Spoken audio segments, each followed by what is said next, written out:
अचानक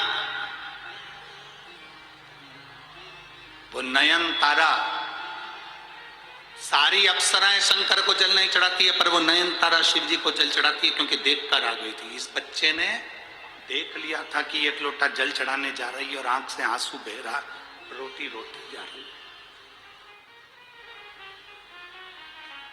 रोती रोती जा रही।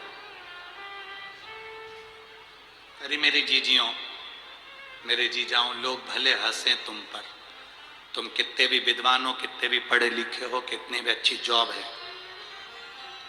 कलेक्टर के पद पर बैठे हो, चाहे एसपी के पद पर बैठे हो, चाहे टीआई के पद पर बैठे हो, चाहे कमिश्नर के पद पर बैठे हो, चाहे मंत्री के पद पर बैठे हो, चाहे आमदार हो, चाहे खासदार हो, चाहे तुम कुछ भी हो, तुम्हारे पास में जो पद प्रतिष्ठा है सब बाबा की कृपा से है। पर अपने हाथों से शिव जी को जल चढ़ाना कभी बंद मत करना। जल चढ़ाते रहोगे तो वो तुम्हारा हाथ पकड़ कर रखेगा और तुम्हें आगे बढ़ाता रहेगा।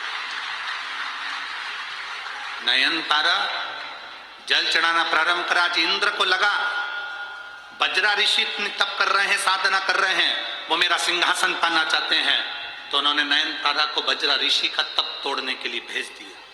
जैसे वज्रा ऋषि का तप तोड़ने के लिए नयन तारा गई, वज्रा ऋषि को क्रोध आ गया और नयन तारा को श्राप दे दिया। ये नयन तारा, तू अप्सरा होकर तेरी बुद्धि में भगवान की भक्ति नहीं कि मैं भजन कर रहा, मैं तुझे श्राप देता हूं नयन तारा, तो राक्षसी होगी।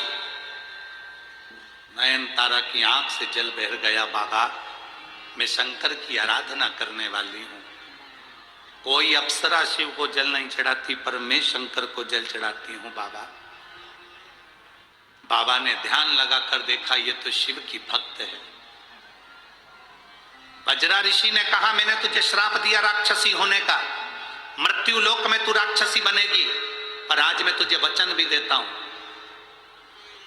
कि जिस शंकर की आराधना स्वयं नारायण करते हैं, जिसका दर्शन कर कर तू शंकर भगवान को जल चढ़ाते हुए भगवान विष्णु का दर्शन कर कर चुपचाप लौट कर आ गई थी, नारायण के सामने नहीं पहुंच पाई थी, उनके सम्मुख में नहीं जा पाई थी।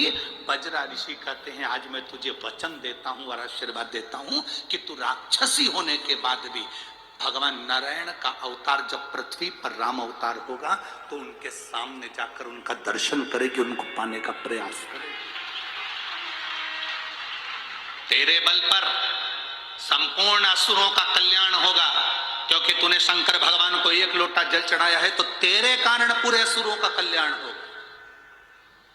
और एक नयन तारा अप्सरा सूर्पनखा बनी, राम जी का दर्शन करा, और शंकर की ऐसी भक्त थी जिसके कारण पूरे परिवार का उद्धार हो गया।